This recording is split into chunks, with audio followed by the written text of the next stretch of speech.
Boa noite, igreja, tudo bem? Estou muito feliz que vocês estão aqui com a gente. Nós estaremos fazendo uma pequena cerimônia do Clube de Desbravadores, investindo 2 novos desbravadores hoje à noite.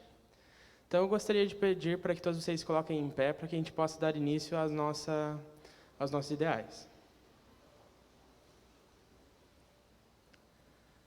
Podemos dar início. Alvo: a mensagem do advento a todo mundo em minha geração. Lema: o amor de Cristo me motiva. Objetivo: salvar do pecado e guiar no serviço. Posição para o voto. Pela graça de Deus, serei puro, bondoso e leal.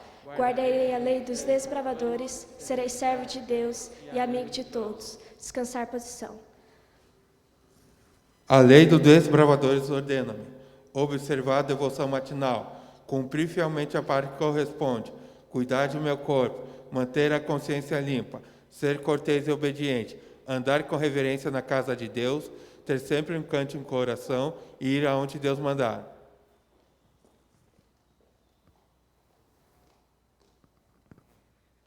Posição para o voto à Bíblia. Prometo fidelidade à Bíblia, a sua mensagem de um Salvador crucificado, ressurreto e prestes a vir, doador de vida e liberdade a todos que nele creem. Descansar posição.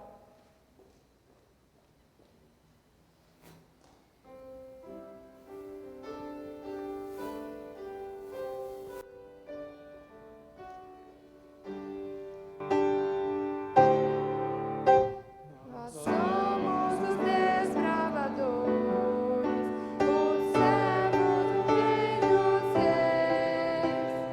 Sempre avante acima, chamamos fiéis às suas leis.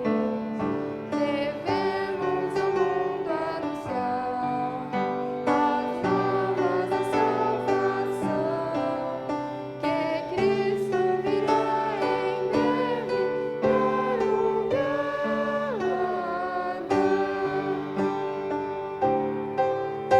Nós somos os desbravadores, os servos do Rei dos Reis. Sempre avante acima, chamamos fiéis às suas leis. Devemos ao mundo anunciar as novas da salvação, que Cristo virá em breve para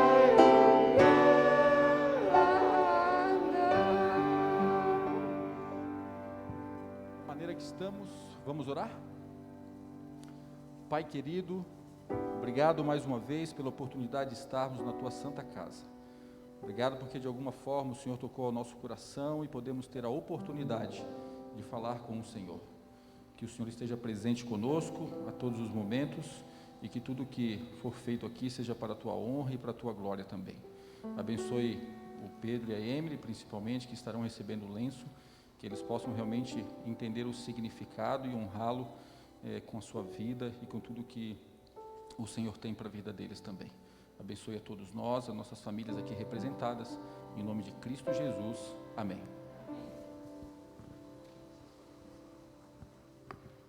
Eu gostaria de chamar agora aqui a nossa regional, a Adriana. Ela vai explicar um pouco mais para nós sobre como funciona o lenço, que estará sendo investido nos nossos bravadores hoje.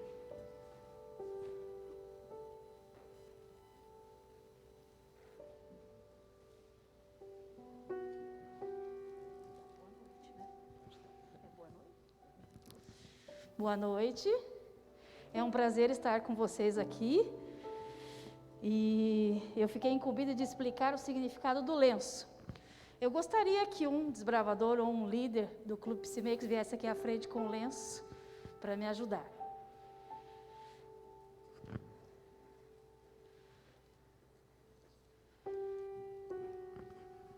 Ok, irmão, o senhor pode tirar o lenço para mim, por favor? Então, às vezes as pessoas olham e acham que isso é só um pedaço de pano no pescoço do desbravador, né? Mas na realidade não. Esse lenço tem um grande significado para todos nós. Podem ver que o triângulo, ele é invertido, né? Ele é a pontinha para baixo. Esse triângulo representa a parte física, mental e espiritual do desbravador. É a trindade, né? Onde nós temos que ter muito respeito por isso. A cor amarela significa excelência, ou seja, nós temos ideais nobres, aos quais nós devemos de fazer o possível e o impossível para cumprir. O globo, ele representa que é uma organização mundial, ou seja, existem no mundo todo os desbravadores. O escudo que nós temos, que aqui não tem porque esse é de líder, mas no desbravador tem o escudo, né? O escudo, ele representa a fé e a proteção. A espada que tem no escudo representa a Bíblia, ou seja, a luta contra o pecado. Então, este lenço representa algo muito lindo na vida do desbravador. E é com ele que realmente o juvenil, quando ele recebe, ele se torna realmente um desbravador. E eu quero chamar aqui à frente o Pedro e a Emily, para que venham receber aqui o seu lenço.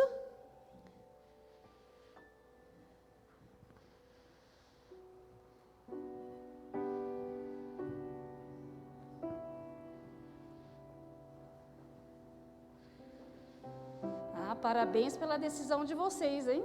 Que bom. Então, aqui dá para a gente ver melhor, né? O escudo que tem aqui dentro do triângulo e a espada que representa a Bíblia. Então, vocês dois estão de parabéns, né? Por aceitar este desafio de ser desbravadores. Mas vocês têm que prometer um negócio. Mas antes de vocês prometerem algo, quero chamar aqui à frente quem que vai admitir vocês em lenço. Quem é o seu? Minha mãe. A sua mãe? A mãe do Pedro pode vir aqui. E o seu, Emily? Minha irmã. A irmã da Emily também pode vir.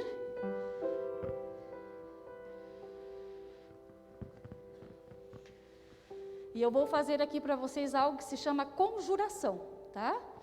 Então é assim, a insígnia que vocês vão receber hoje tem um grande significado no Clube de Desbravadores e representa os mais elevados ideais da Igreja Adventista do Sétimo Dia.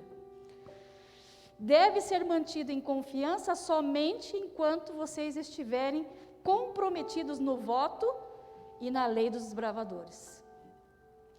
Portanto, eu conjuro-vos que pela graça de Deus vocês se esforcem todos os dias a viver estes princípios em sua palavra, em suas palavras e seus atos, e que assim fazendo possam provar serem fiéis e servos de Deus e também amigos de todos. Se por qualquer motivo, e eu oro para que vocês não tenham nenhum desses motivos, né? Vocês perderem de vista esses ideais, vocês devem devolver o lenço ao Clube de Desbravadores a qual vocês pertencem. E eu espero e mantenho a confiança, né? Confiamos que Deus sempre manterá vocês fiéis, servos de Deus, até quando Jesus voltar. Por favor, pode colocar o lenço.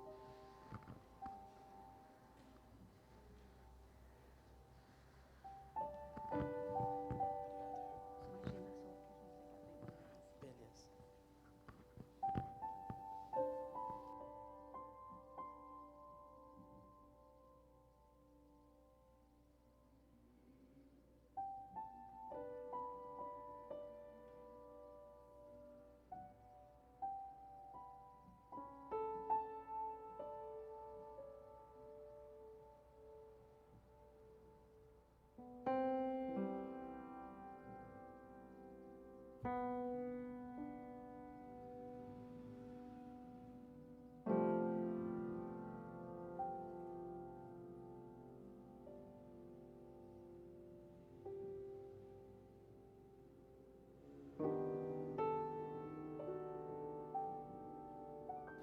Bom, eu vou orar para vocês agora, então vamos lá.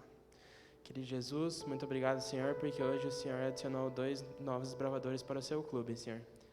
Quero lhe pedir agora, Senhor, para que o Senhor abençoe durante toda essa jornada que eles terão dentro do clube agora, que o Senhor capacite a diretoria para poder guiá-los e seus pais para poderem ensiná-los. E quero lhe pedir também, Senhor, para que o Senhor cuide deles até que o Senhor volte. É o que eu te peço e te agradeço em teu nome. Amém. Muito obrigado por vocês estarem aqui e sejam bem-vindos à Nação de Lenço Amarelo, viu? Eu quero entregar aqui para vocês uma lembrancinha. Esse aqui é um arganel, só que não pode usar com este uniforme, tá? Só com o uniforme de campo, tá bom? Parabéns pela decisão de vocês. Obrigado, Adriana. Agora a gente vai passar para a segunda parte. Pedro e a Emily podem ficar aqui mais um pouquinho só. A gente vai entregar agora as nossas insígnias de especialidade que eles fizeram nesse primeiro semestre. Então aqui, Pedro, está a sua faixa, agora você pode usar ela. Parabéns. Pedro concluiu muitas especialidades nesse primeiro semestre. E aqui está a faixa da Emily. Agora vocês já podem usar a faixa junto com o uniforme de vocês, tá bom? Parabéns, podem descer lá. E agora eu vou chamar alguns outros bravadores que também concluíram algumas especialidades. Então eu peço que venham aqui de forma rápida, peguem a especialidade e se assentem novamente, tá bom? Então podemos vir com a Alana, o Frank, a Julie,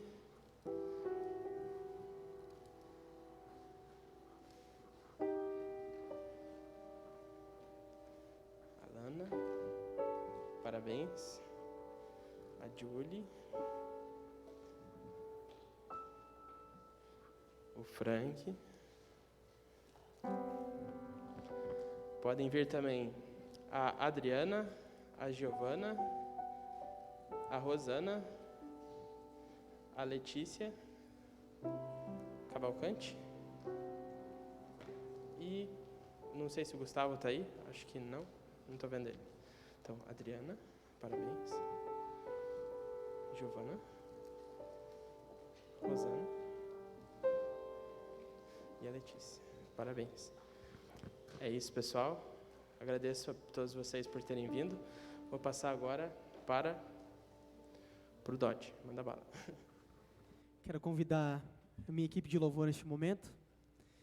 E quero convidar você, igreja, coloque-se de pé. Nós vamos louvar o nome de Deus cantando uma música que fala que nós devemos estar nas mãos do oleiro para nós sermos quebrados e refeitos. Esse é o momento que nós abrimos o nosso coração e louvar.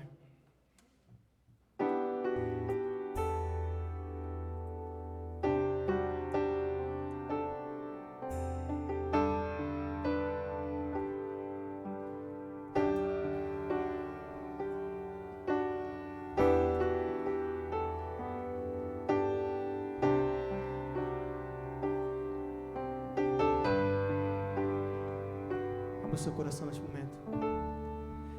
Em tuas mãos eu sou pó,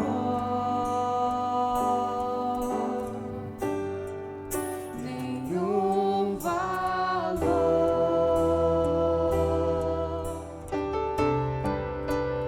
barro sou. Fale com Deus neste momento. Quem sou eu, Senhor? Quem sou eu pra questionar tuas mãos a me moldar? Tu és Deus, artesão de mim. Louve nas mãos do oleiro. Nas mãos do oleiro me entrego inteiro pra ser quebrado e refeito. Nas mãos do oleiro sou restaurado pra ser um novo vaso.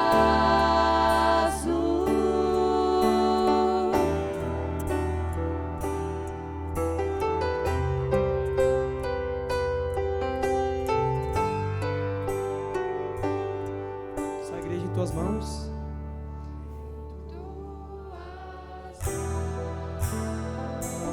Nós somos pó.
Deus, porque sabemos que Tu pode nos restaurar, Tu pode mudar a nossa vida e o nosso ser.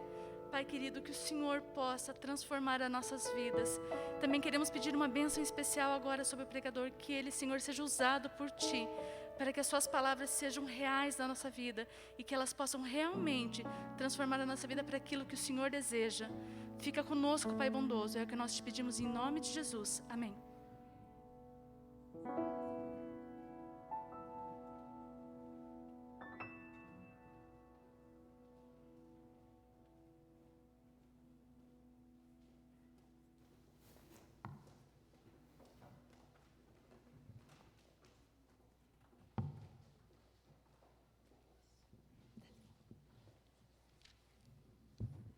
Olá, já dá para a gente dizer boa noite, né?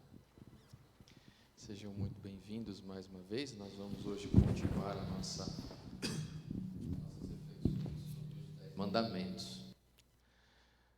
No encontro passado, na verdade, nós não chegamos a falar sobre os mandamentos em si, né? A gente trabalhou um pouco sobre a introdução, sobre o prólogo da proclamação dos mandamentos. Então, hoje, nós vamos efetivamente para eles, em especial o primeiro mandamento. Então, você já pode deixar a sua Bíblia aberta aí em Êxodo capítulo 20. Nós leremos o verso 3, ok? É curto, objetivo, porém a simplicidade da descrição do mandamento não anula a complexidade do sentido dele. Então, a gente lê ele assim de uma forma bem objetiva e parece-me que numa primeira leitura assim, a gente já consegue tirar as conclusões. Mas hoje nós vamos dar uma olhada que ele é bem mais profundo do que a gente está acostumado a interpretar ou lidar, certo? Então, Êxodo capítulo 20, verso 3, você já deve conhecer basicamente de cor, pelo menos eu espero que sim, né? Ele diz assim: não terás outros deuses diante de mim. Simples. E se eu perguntar para você o que esse mandamento significa, o que você me responderia? Não terás outros deuses diante de mim. O que isso significa?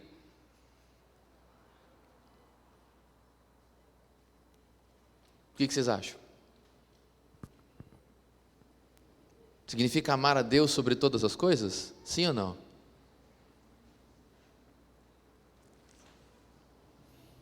Vamos olhar com calma. Uma das perguntas que nós vamos procurar responder hoje é: por que este é o primeiro mandamento? Por que não tem um outro primeiro mandamento? Porque o primeiro é justamente esse.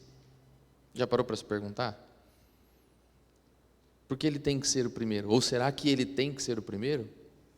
A gente vai tentar responder isso hoje. Há algum tempo, um testamento foi achado perto da cidade de Kirkuk, no Iraque, numa antiga cidade do Oriente Médio chamada Nuzi.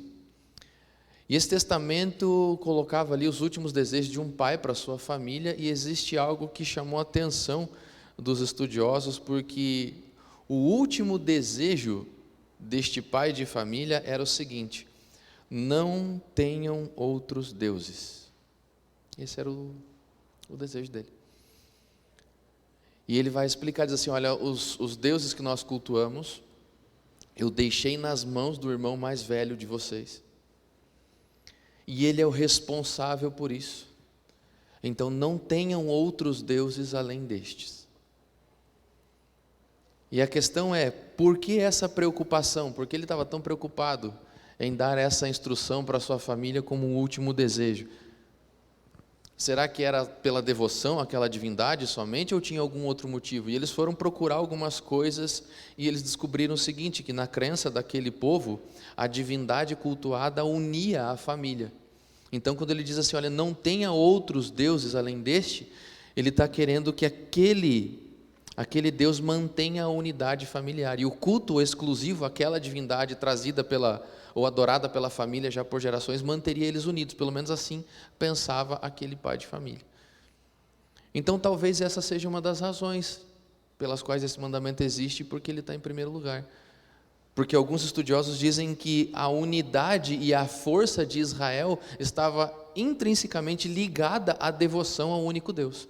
E todas as vezes que eles deixaram a devoção direta a Deus, a devoção absoluta a Deus, foram os momentos em que eles sofreram, que eles perderam guerras, que eles perderam território, que eles sofreram nas mãos dos inimigos. Então, ou momentos em que eles mesmos se separaram, você vê isso no livro de Juízes, você vê isso depois com Salomão lá e Jeroboão e assim por diante. Então, uma das coisas que mantém ou mantinha a unidade de Israel e a força de Israel era justamente o culto ao Deus único e o culto a um Deus só. E aqui eu só faço um pequeno parênteses para a gente fazer uma pequena reflexão. Será que as causas de divisões que nós temos hoje dentro da igreja não estão derivadas ou não são derivadas de um leve abandono a um culto único? Será que nós não estamos aos pouquinhos criando outros deuses dentro da igreja e isso não tem dividido os corações, dividido os pensamentos, dividido as filosofias e assim por diante? Talvez essa seja uma causa.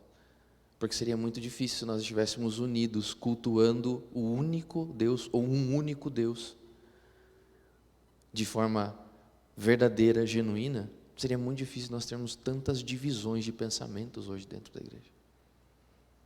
Já parou para pensar nisso? Eu sei que, de uma forma superficial, é muito fácil a gente dizer, não, mas nós estamos adorando o mesmo Deus, pastor. Eu pergunto, será?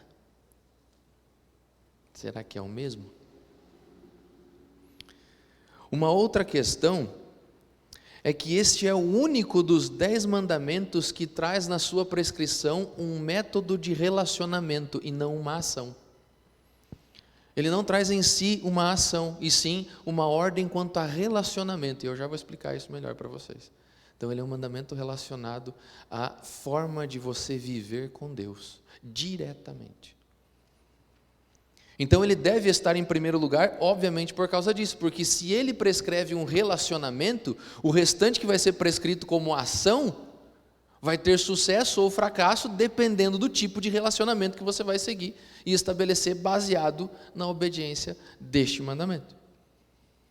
Na verdade, um escritor chamado Victor Hamilton, ele diz o seguinte, que se nós não entendermos o primeiro mandamento como uma prescrição de relacionamento, todos os mandamentos que vêm a seguir não passarão de regras. Serão somente regras, que podem ser estabelecidas em qualquer tipo de comunidade e em qualquer momento da história. Porque eles são um simples conjunto de regras. Na verdade, o que mantém o caráter espiritual, relacional e de aliança com Deus nos 9 mandamentos que se seguem é justamente a forma como você vai encarar o primeiro. E aqui já vem um outro detalhe interessante também, porque o relacionamento, a genuinidade do relacionamento, a fidelidade a este tipo de relacionamento é o item básico para uma aliança dar certo. Porque uma aliança é em si um relacionamento, é um contrato de relacionamento entre duas partes. Ou seja, o primeiro mandamento está onde está, porque ele nos orienta em qual lugar Deus deve estar na nossa vida. E a partir do momento em que nós colocamos Deus no seu devido lugar, agora o restante dos mandamentos passa a fazer sentido, e isso vai proteger e assegurar a lealdade a este relacionamento, que é o item básico da aliança. Vocês devem saber já por tudo aquilo que nós temos estudado. Então, resumindo, o primeiro mandamento, ele protege e assegura a lealdade no relacionamento pretendido por Deus entre Ele e nós. Mas dá para a gente falar mais algumas coisas, então vamos parte por parte. A primeira coisa que nós vamos discutir é, este mandamento demanda prioridade ou exclusividade? O que vocês acham? O primeiro mandamento traz consigo uma prescrição de prioridade ou de exclusividade? E aí? Porque você sabe que existe uma outra versão dos mandamentos, onde o primeiro mandamento não está lá assim, não terás outros deuses diante de mim. O primeiro mandamento está assim, amarás a Deus sobre todas as coisas. E aí eu pergunto para você, São sinônimos, são equivalentes? Não são. Não são. Então, a primeira coisa que nós vamos estabelecer hoje, já que nós entendemos a posição correta dele, é justamente isso. Se ele demanda da gente colocar Deus como prioridade na nossa vida ou como algo único em nossa vida. E é interessante porque a forma que o mandamento está construído, a grafia dele, já ensina para a gente muita coisa. A primeira parte ali, não terás, que nós traduzimos como não terás, ela diz assim, não terás para ti. Então é algo muito específico, muito direcionado. Existe um outro fator que ela traz consigo uma proibição enfática. A forma do texto escrito, ela traz uma proibição junto com uma ênfase. Então é basicamente o seguinte, o mandamento diz assim, você nunca terá um Deus além de mim. Porque o tempo do verbo ali no hebraico, o verbo que não é na verdade o verbo ter ali, é o verbo ser, mas nós já vamos falar sobre isso, ele está num tronco chamado tronco imperfeito, que denota uma ação de processos, denota um processo, não uma ação pontual. Entendeu? Então é uma ação incompleta, ela é constante, ela ainda está em curso. É isso que o mandamento está dizendo. Então, para nós traduzirmos de uma forma mais literal, seria assim, você nunca terá outro Deus diante de mim.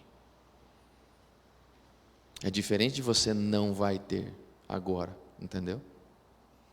Ele já está dizendo para você o período em que ele deve ser soberano na sua vida. E esse período é desde agora para sempre. Desde agora e para sempre. Só aqui já dá para a gente mergulhar um pouco nas histórias da vida de Israel, nas aventuras em Israel, você vai ver por que eles sofreram tanto, porque existiram momentos em que Deus não foi o único, não foi o primeiro, sequer foi qualquer um na história. E existe um outro ponto que é bem debatido, muito debatido, que é a última parte do mandamento, onde diz assim, diante de mim. E essa expressão, que seria ali alpnei, ou alpnai, ou só panai, depende agora do texto que você vai encontrar, ela traz muitas discussões entre os teólogos, e cada livro que eu li para preparar essa mensagem para vocês, e para mim, obviamente, trouxe uma possibilidade de tradução. Então, existem pelo menos 4 formas de você traduzir o texto. E as 4 estão corretas, esse é o pior, porque a preposição no hebraico lá permite que as 4 traduções estejam corretas.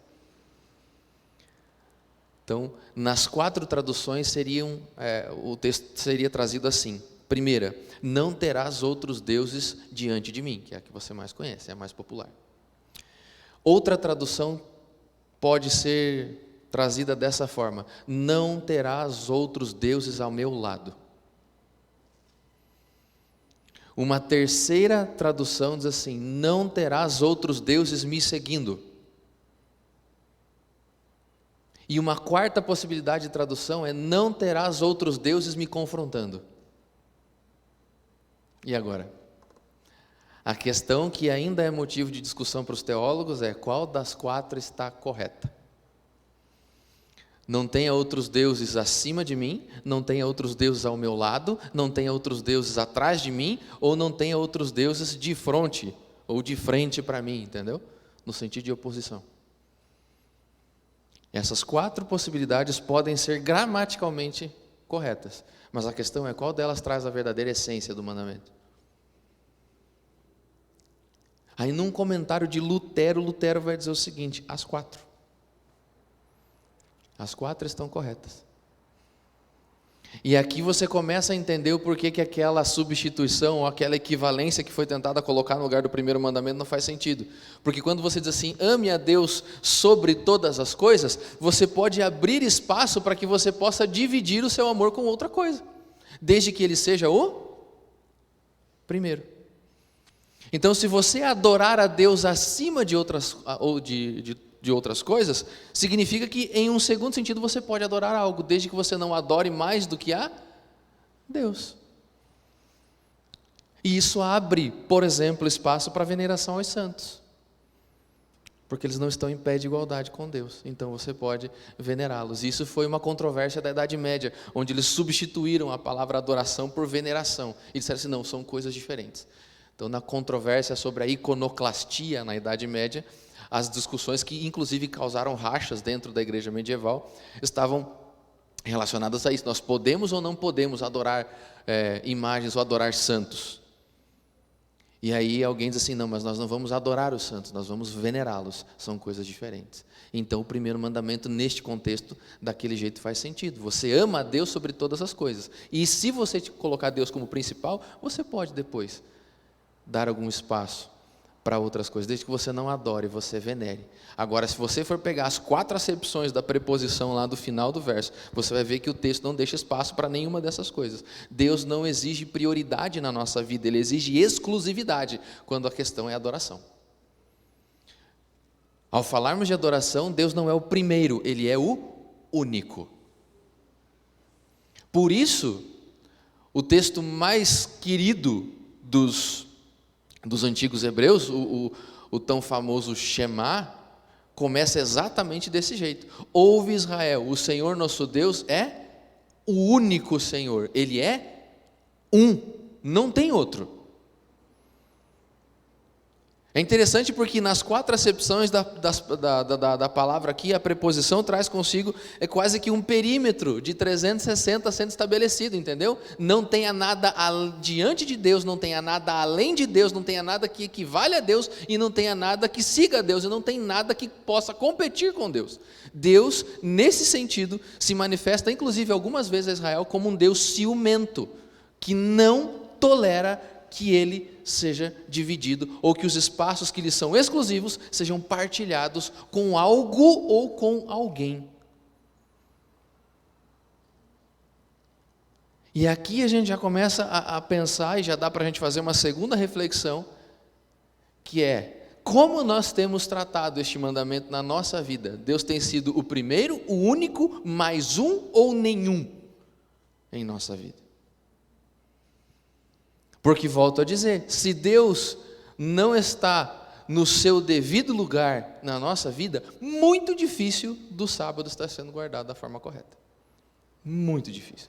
Só que a gente dá tanta ênfase ao sábado que esquece que existem outros 9. E o interessante é que quando a gente está dando estudo bíblico, a gente gosta de usar Tiago, capítulo 2, onde Tiago diz assim, porque todo aquele que tropeça em um ponto é culpado de todos. E a gente ama falar esse texto para aquelas pessoas que não guardam o sábado. Mas, infelizmente, muitos de nós esquecem que esse texto também se volta contra nós. Porque se nós guardamos o sábado, mas não damos a Deus o seu devido lugar, nós também estamos sendo culpados da transgressão de todos os outros. Porque quem tropeça em um é culpado de todos. O sábado não equivale a 10, o sábado equivale a 1. Então você pode até guardar o sábado, mas se Deus não está no seu devido lugar, conforme diz o primeiro mandamento, a sua guarda do sábado não passa de um descanso semanal. E não de um dia dedicado à adoração. Existe uma diferença muito grande entre nós guardarmos o sábado bíblico e guardarmos o sábado semanal. As duas coisas não são iguais. E na transgressão do primeiro mandamento, automaticamente o quarto perde o seu sentido. Na transgressão do primeiro mandamento, o segundo perde o seu sentido, entendeu? Na transgressão do primeiro mandamento, o terceiro se torna irrelevante. E é muito difícil quem não coloca Deus em primeiro lugar, colocar os seus pais no devido lugar de honra. É muito difícil quem não é fiel nos seus relacionamentos com Deus, ser fiel no relacionamento com o próximo, e assim por diante. Para aqueles que tentam mentir para Deus, que é onisciente, quem dirá para aqueles que não são, que estão ao seu redor, entendeu? Como todas as coisas caem por terra.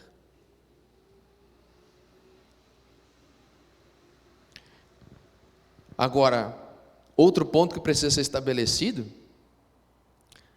já que a gente entendeu que Deus não é um, no sentido de mais um, Ele é único, faz sentido a Bíblia dizer não tenha outros deuses, já que Ele é único? Afinal de contas, o que a Bíblia está querendo dizer com isso? O que são esses outros deuses? que vocês acham? Vamos discutir um pouquinho sobre isso. O que são esses outros deuses? A expressão ali, Elohim Acherim, que é outros deuses, ela também é um plural enfático e absoluto. E ela dá para a gente a noção do que é, porque ele não especifica uma classe de coisas. Você percebeu que o primeiro mandamento não é direcionado a imagens de escultura? Quando se trata do culto às imagens, isso está no escopo do segundo mandamento e não do primeiro. Porque se estivesse no escopo do primeiro mandamento, nós poderíamos ser tentados a restringir essas divindades a deuses, às estatuetas, a coisas assim. Agora, quando o mandamento não se restringe a isso, ele traz um sentido mais amplo, porque na verdade ele está dizendo para a gente o seguinte: olha, não tenha nada que seja divino na sua vida, quer seja uma imagem, quer não. Então, se você quiser traduzir agora de uma forma ainda mais crua o texto, ele seria assim: jamais tenha alguma coisa que rivalize comigo. Esse é o sentido. Jamais tenha alguma coisa que rivalize comigo. Essa é a essência do mandamento. Não substitua Deus por nada, não é por ninguém, é por nada. Por nada. E existe um outro detalhe importante aqui também, porque afinal de contas, o que são esses deuses? O que o mandamento está querendo se referir além disso? A gente pode dividir isso em algumas categorias. Primeira categoria, será que esse texto está falando sobre monoteísmo, mas daí não seria uma contradição ao monoteísmo, então, já que a Bíblia diz que só existe um Deus e depois assim não adore outros deuses? Vamos dar uma olhada. O que a Bíblia considera sobre esses outros deuses? Se você puder abrir sua Bíblia comigo aí, em Isaías capítulo 45, verso 21 e 22, nós vamos dar uma olhada sobre o que a Bíblia fala a respeito dessas outras divindades. Isaías capítulo 45, verso 21 e 22. O texto diz assim: declarai e apresentai as vossas razões, que tomem conselho uns com os outros. Quem fez ouvir isto desde a antiguidade? Quem desde aquele tempo o anunciou? Porventura não fiz eu, o Senhor? Pois não há outro Deus, senão eu, Deus justo e salvador. Não há além de mim. Verso 22, olhai para mim e sede salvos, vós todos os limites da terra, porque eu sou o Senhor e não há outro. Então perceba que, em essência, a Bíblia nega qualquer outra divindade. Não existe outro Deus. Tá, mas o que é aquilo que eles adoravam então? O que eram as imagens Baal, Dagon, como foi pregado no culto anterior? Eles não são divindades? Pois Deus diz não, porque eles sequer existem. Eles são pedaços de coisas, são matérias lapidadas e não passam disso. Não existe outro Deus. Ou seja, ao adorar algo que não seja Deus, você está adorando nada. E Jeremias tem um texto interessante porque ele diz assim: porque eles, seguindo a nulidade dos ídolos, se tornaram nulos em si mesmos. Porque existe um outro fator importante relacionado à adoração, e um princípio estabelecido na Bíblia com relação à adoração é: nós tendemos a nos tornar aquilo que adoramos. A gente se torna a imagem do objeto adorado. E é por isso que Deus diz: adore somente a mim, porque você foi feito à minha imagem, conforme a minha semelhança, e isso foi destruído pelo pecado. Então agora você, voltando a sua adoração exclusiva a mim, isso vai fazer com que a minha imagem seja reconstruída em você. Agora, se você adora aquilo que não é, você vai passar a não ser. Entendeu?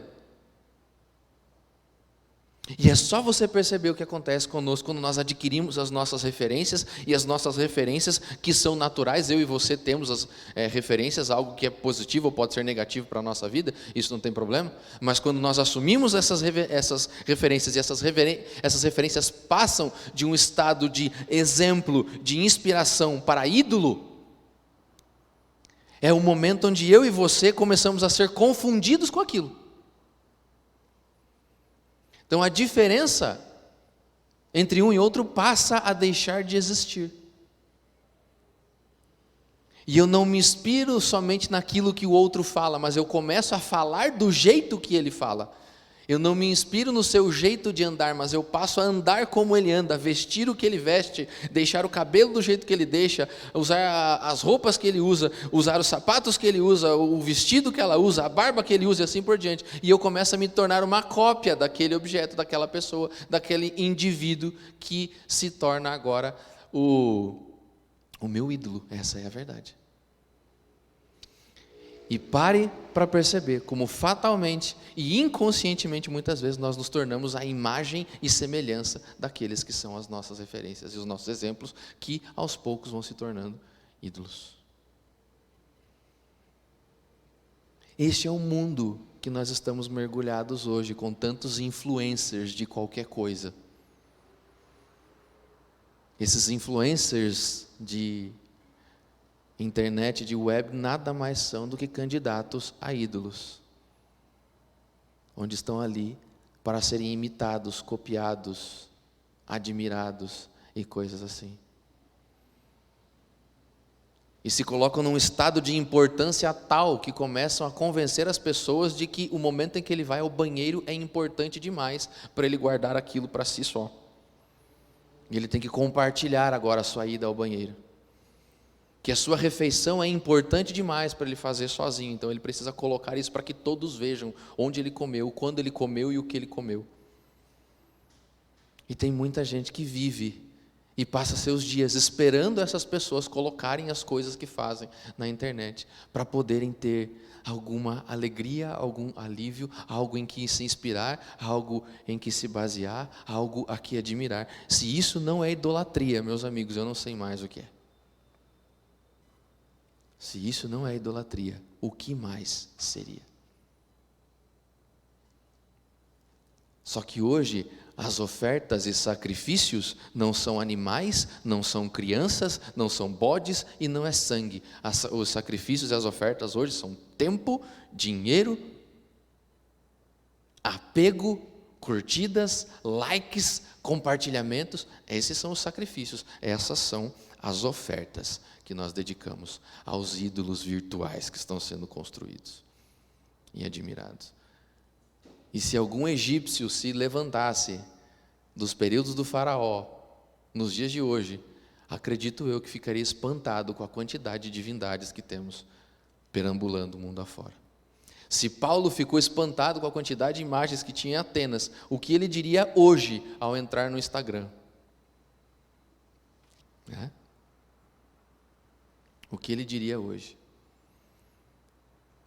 Epimênides, o sábio cretense, quando entrou na cidade de Atenas, chamado pelo povo para resolver o problema de uma praga que tinha lá, exclamou em alta voz assim: essa cidade tem mais ídolos do que gente. Fico me perguntando se ele entrasse hoje, nos nossos dias, na internet, se não diria a mesma frase: esse lugar tem mais ídolos do que gente. E é por isso que a restrição é tão ampla. E eles, na verdade, não são, tudo aquilo que eles pensam que são e tudo aquilo que nós atribuímos a eles. Agora, existem pessoas que podem dizer o seguinte: não, mas aquelas divindades, na verdade, no fundo, eram o mesmo Deus. Então, por isso que Deus disse: olha, outras divindades não existem. Então, aqueles que estão cultuando alguma coisa, na verdade, estão me cultuando, só que de uma forma diferente. Então, quem sabe aquele Deus chamado Dagon pelos filisteus não era uma forma de conceber o Deus que Israel concebia, só que segundo a luz que eles tinham, segundo a revelação que eles tinham. Há alguns que pregam isso, que afirmam isso. Não há diferença na essência, porque na verdade, de fato, existe um Deus só que ele é manifesto em cada cultura de uma forma diferente. E afinal de contas, a Bíblia abre espaço para isso? A resposta é não. A Bíblia não abre espaço para isso, porque até mesmo quando comparado com outros deuses, Deus se torna diferente e ele se autoproclama diferente, diz assim: eu não tenho nada a ver com aquilo ali. Aquilo nunca me representou e não me representa. Você pode ver isso em Deuteronômio capítulo 32, verso 21. Quer abrir comigo lá? Deuteronômio capítulo 32, verso 21.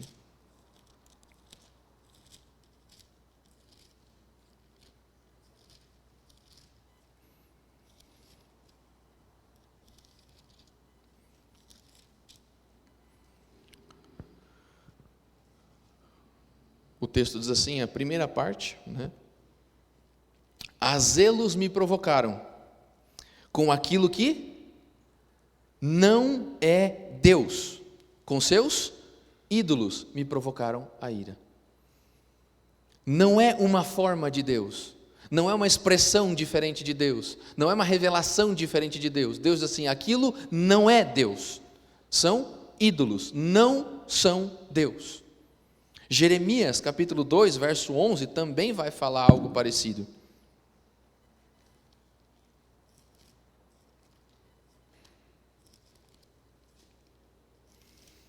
Jeremias capítulo 2 é um pedaço, inclusive, do momento em que ele vai anunciar a transgressão da aliança por parte de Israel. E no verso 11 ele diz assim: houve alguma nação que trocasse seus deuses, posto que não eram deuses? Todavia o meu povo trocou a sua glória por aquilo que é de nenhum proveito, ou num hebraico mais seco, por aquilo que não é. Percebe? Então o texto diz assim: houve alguma nação que trocou seus deuses por nada? Pois é, foi o que Israel fez. Israel me trocou por nada. Porque eles me trocaram por algo que não é. Não representa Deus. Não reflete o caráter de Deus. Sequer é compatível com a essência do que Deus se revela. Ou do que Deus permite que nós saibamos a seu respeito. Não são manifestações de Deus, não são revelações diferentes de Deus, não são concepções diferentes de Deus, simplesmente não são.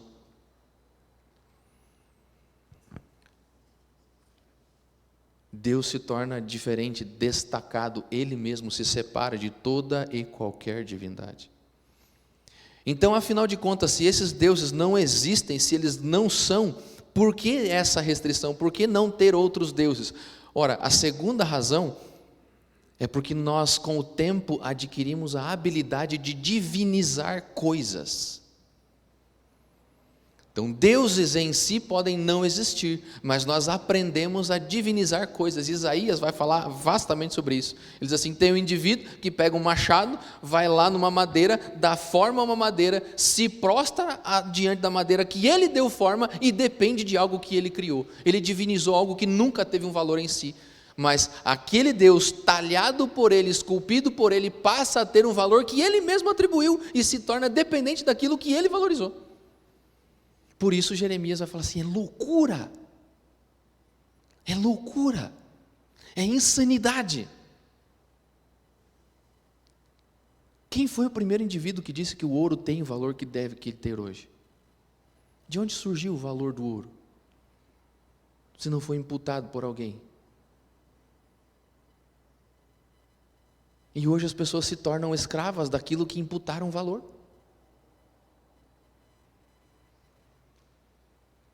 Tem um texto interessante de um rabino que eu gosto muito de ler, um rabino chamado Moshe Grilach. E ele diz o seguinte, olha, apesar dos nossos progressos intelectuais, não evoluímos moral ou espiritualmente.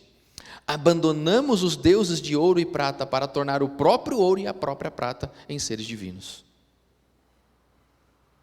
Vou ler de novo. Apesar dos nossos progressos intelectuais, não evoluímos moral ou espiritualmente.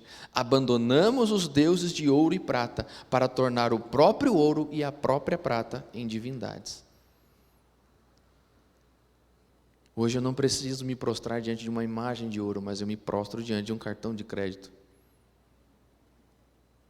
eu me prostro diante da minha conta bancária, diante dos meus currículos, diante das minhas performances. Nós aprendemos a divinizar coisas. Carros se tornam deuses, casas se tornam deuses, roupas se tornam deuses, desejos se tornam deuses, vontades se tornam deuses, lugares se tornam divinos. Porque nós temos essa quase que necessidade de divinizar coisas. A gente precisa se prostrar diante de algo. E eu sei que muita gente não gosta, mas algo que me chamou a atenção no primeiro filme dos Vingadores, quando Loki chegou na Alemanha, e ele faz com que o povo se prostre diante dele ali. Ele diz assim: vocês foram feitos para ser escravos, porque vocês precisam depender de algo. E é interessante porque é uma frase solta num filme, mas que no final das contas tem um certo significado. Porque parece que a gente precisa se prostrar diante de algo ou de alguém. E aí a gente inventa coisas para se prostrar. Como aquele maluco que Isaías fala. Nós pegamos os nossos machados, talhamos e esculpimos imagens, concepções daquilo que nós achamos que seja Deus. E isso passa a ocupar um lugar além do devido no nosso coração, na nossa mente, nos nossos esforços, nos nossos pensamentos, nas nossas finanças e assim por diante. Tem gente que passa a vida toda tentando comprar uma casa, para depois que conseguir ser escravizado por ela. Tem gente que passa a vida toda tentando construir uma poupança, para depois se tornar escravo do dinheiro. A diferença entre nós e os artífices dos tempos bíblicos é que eles construíam as divindades muito mais rápido do que nós. E eles sabiam que estavam construindo as suas divindades, nós hoje não sabemos. Construímos com o tempo e nos tornamos escravos das obras das nossas próprias mãos. E isso é triste. E sabe por que é mais triste ainda? O que torna isso mais triste é que porque nós olhamos para essas pessoas que se prostram diante de imagens, para esse indivíduo que Isaías chama de louco, com um certo ar de soberba e dizendo assim: ignorante. Ignorante. Como nós somos mais evoluídos, como a humanidade progrediu e evoluiu. Esses seres primitivos que se prostravam diante de madeiras, de pau, de pedra. Ainda bem que nós evoluímos. Sim, evoluímos para nos prostrar diante de outras coisas que são menores, menos pesadas e que cabem no bolso. Lutero tem uma definição interessante para a idolatria, sabia? Ele diz assim: é muito simples de você saber o que é um ídolo. Um ídolo ou um Deus, melhor dizendo, ele diz assim: é muito fácil você saber o que é um Deus. Um Deus é algo que você não precisa necessariamente tocar, cheirar ou sentir. Basta ser algo que se agarre ao seu coração, que tome conta dos seus pensamentos e que controle as tuas decisões. Isso é um Deus. Sendo ele um objeto animado ou inanimado. Se ele se agarrou ao seu coração, domina os seus sentimentos e permeia as suas decisões, não importa o que seja, ele é um Deus.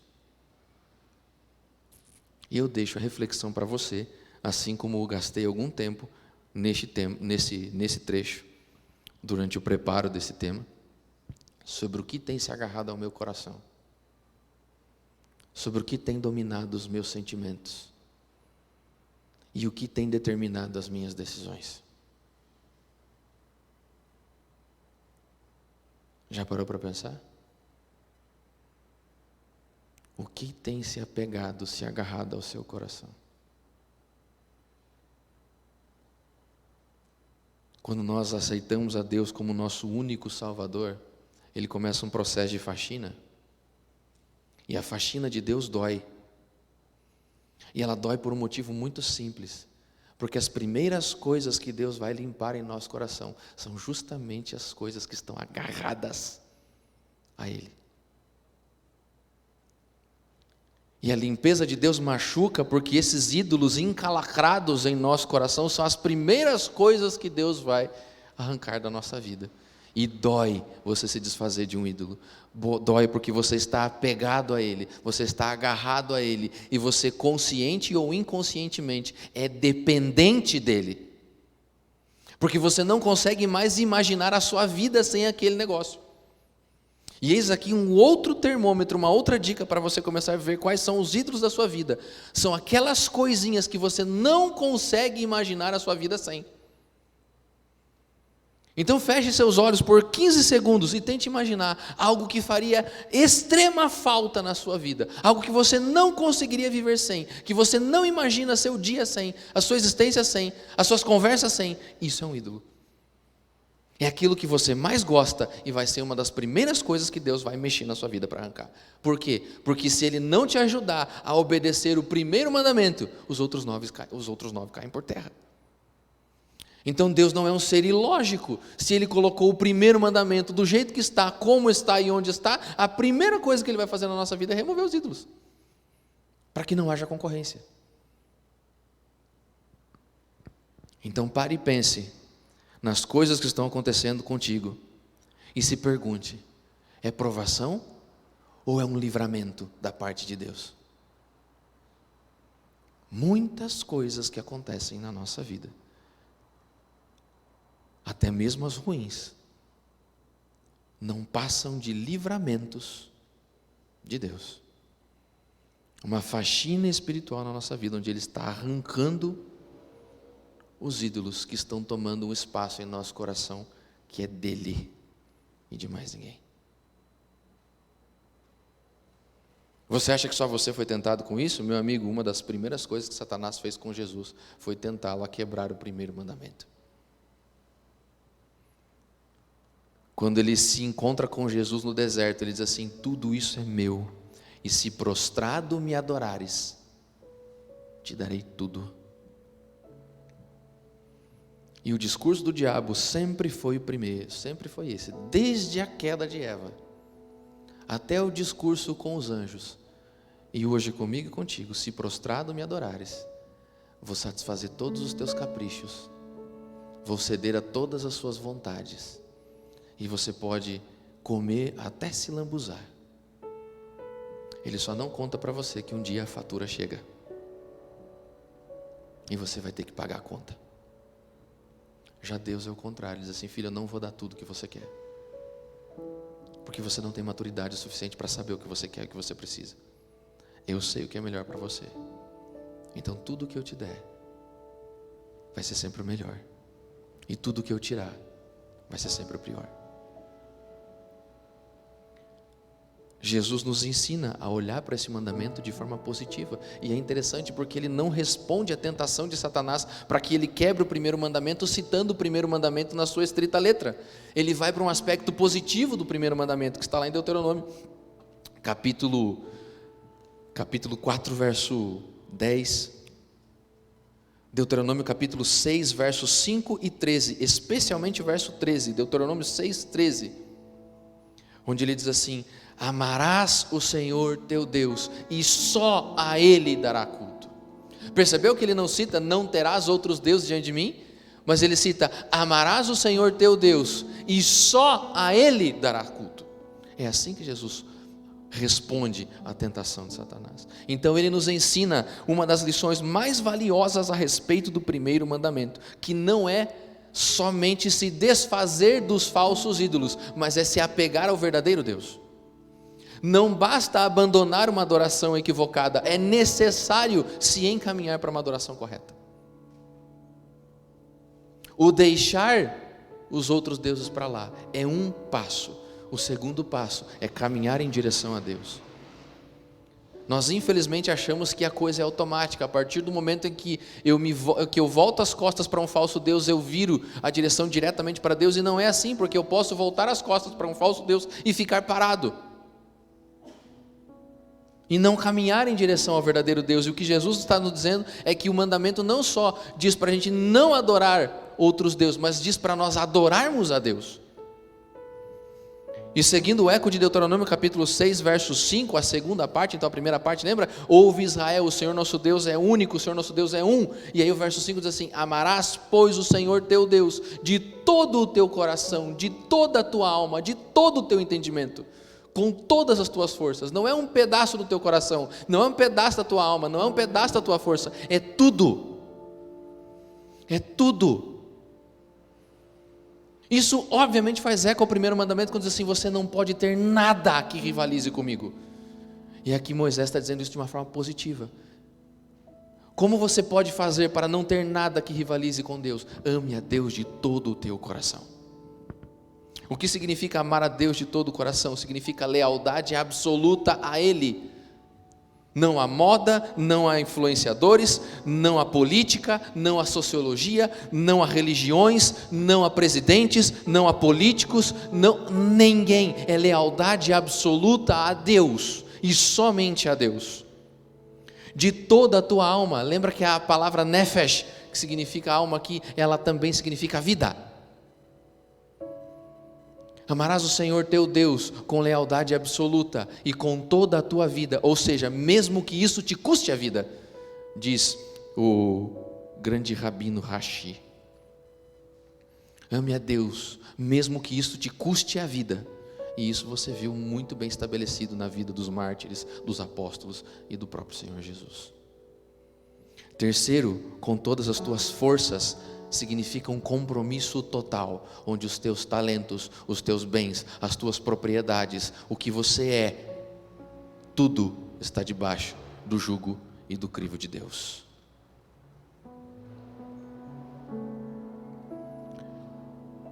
Mas existe o pior de todos os ídolos. Existe o pior de todos os ídolos. De uma forma sutil, na primeira frase, na primeira parte da frase do mandamento 1, onde nós traduzimos como: não terás outros deuses diante de mim.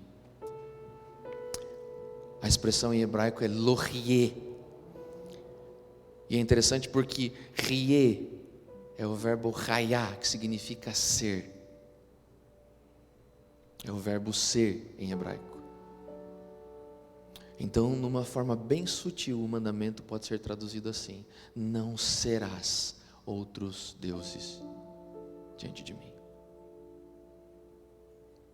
E tão sutil quanto o texto, é a pior de todas as idolatrias, que não é aquela que acontece diante de objetos, de pessoas, de coisas, mas é aquela que acontece diante de nós mesmos, onde nós não divinizamos outros, não divinizamos coisas, mas divinizamos a nós mesmos e queremos ser tratados como deuses, porque nos consideramos deuses.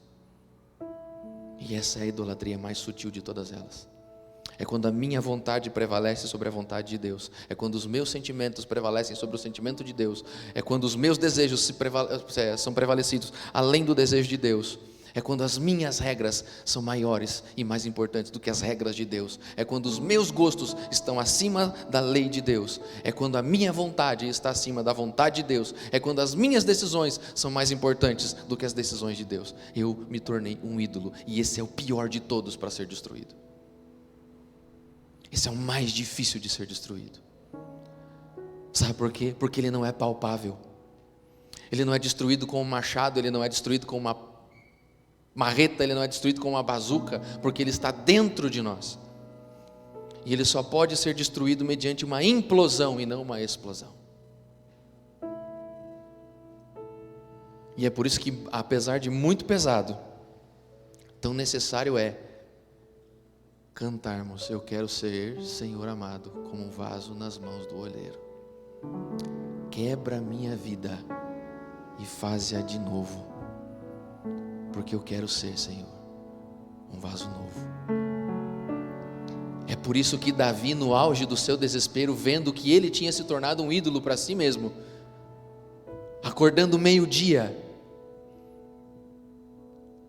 deixando seus soldados morrerem na guerra enquanto ele estava descansando tranquilamente em casa, assediando as esposas dos seus soldados, depois que percebeu o tamanho do seu pecado, e por isso ele diz: pequei contra ti, e contra ti somente, fiz o que era mal. Senhor, cria em mim um coração novo, e renova em mim o espírito inabalável, porque eu preciso nascer de volta.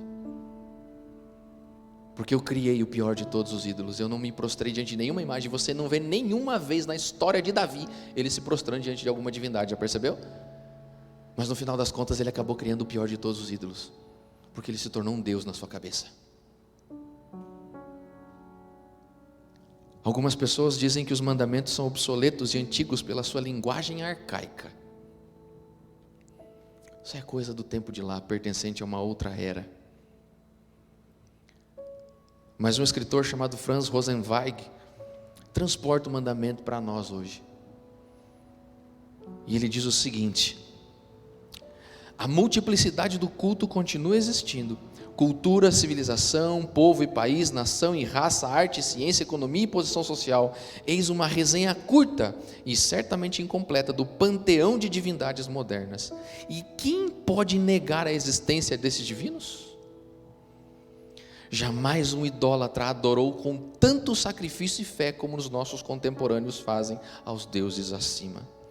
E assim continua viva até nossos dias a guerra entre a decisão entre o único e a dedicação aos muitos no coração do homem. E o desfecho dessa batalha continua sendo incerto. Não é à toa que a mensagem de Apocalipse para a nossa geração é: se alguém adora a besta e recebe a sua imagem na fronte ou sobre a mão, também este beberá do cálice da ira de Deus sem mistura de misericórdia. Também não é à toa que as palavras de Elias são um chamado a nós hoje: até quando cocheareis entre dois senhores? Se Baal é Deus, siga Baal. Se Deus é Deus, siga Deus. Assim como o Senhor Jesus nos disse: ninguém pode servir a dois senhores, porque amará um e negligenciará outro. E como Deus é o mais difícil de se enxergar, fatalmente acaba sendo mais fácil de ser negligenciado. Não termine com a expressão negativa do primeiro mandamento: não tenha outros deuses diante dele. Mas termine com aquilo que Moisés falou ao povo: ouve, Israel, o Senhor nosso Deus é único, Ele é um. Ame a Deus de todo o teu coração, de toda a tua alma, com tudo o que você tem. E que Ele não seja o primeiro, mas seja o único na tua vida. Feche os olhos. Querido Deus, nós agradecemos, porque através da oração podemos falar contigo. E pedimos perdão, Pai, por tudo aquilo que temos colocado diante de Ti. Talvez a gente não tenha se prostrado diante de nada, fisicamente falando, visivelmente falando, mas a nossa mente está sob controle de outras coisas. Talvez muitas pessoas que estão conosco hoje, nos acompanhando, seja aqui, seja pela internet, não tenham colocado nada diante de Ti, mas tenham colocado coisas ao teu lado. Talvez algumas pessoas tenham acreditado que podem ter coisas que fiquem em segundo lugar. Talvez tenham pessoas aqui que estejam nos ouvindo que acreditem que podem colocar algo que o confronte. Pai, perdoa os nossos pecados, porque a gente nem sequer sabe o que é idolatria. Muitas vezes nós nem sabemos que estamos adorando outras coisas. Então, por favor, Pai, perdoa os nossos pecados. E assim como Davi falou: Senhor, cria em nós um coração novo, renova em nós um espírito inabalável. Ensina-nos a olhar exclusivamente para Ti. É o que nós pedimos em nome de Jesus. Amém. Nós voltamos daqui uma semana para falarmos sobre o segundo mandamento. Então você é o nosso convidado a participar conosco aqui, seja aqui presencialmente, seja nas redes sociais nos acompanhando, Você que está aí conosco distante, não perca a oportunidade de compartilhar esses estudos, esses temas. Curta, se inscreva no canal, porque tem mais coisa boa vindo por aí. Um abraço e boa semana.